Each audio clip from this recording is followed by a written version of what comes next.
اليوم والثالث أعايد أهلي وإخواني اليوم لبنات أدق بيبان جيراني اليوم والثاني أعايد أهلي وإخواني والثالث يوم لبنات أدق بيبان جيراني على راسي أنا طبعي أحب ناسي أنا طبعي أحب ناسي فيهم ربي وصاني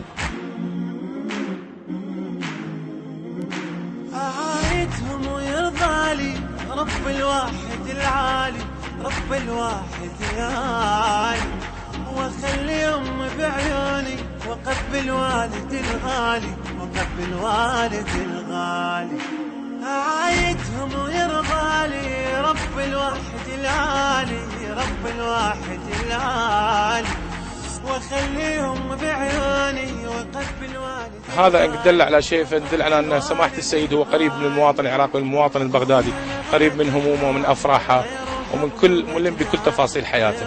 سيره وسط العالم وسط الناس هذا يبين انه حب الجماهير له وحب شخصه المتواضع للجماهير، ان يكون متواصل ومحتك مع الجماهير ومع همومهم. احنا ما شايفين بس هو اللي يمشي بين الناس وبين الشباب، يعني احنا الشباب نفرح بهذا الشيء. سماحة السيد امان الحكيم يعني قائد كتله، فيجي يزور الناس ويسلم على الناس، يعني ماكو واحد قبل مسويها. عيد الله 3 أيام لكنها حصيلة عام، لكنها حصيلة عام. الفقير ويا الغني فرحان تلمهم خيمة الإسلام، تلمهم خيمة الإسلام. عيد الله 3 أيام لكنها حصيلة عام، لكنها حصيلة عام.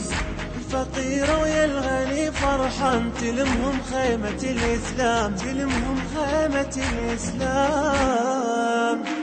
بعيد الفطر لمتنا نفرح هذه غايتنا، نفرح هذه غايتنا، عراق وهذا عنوان.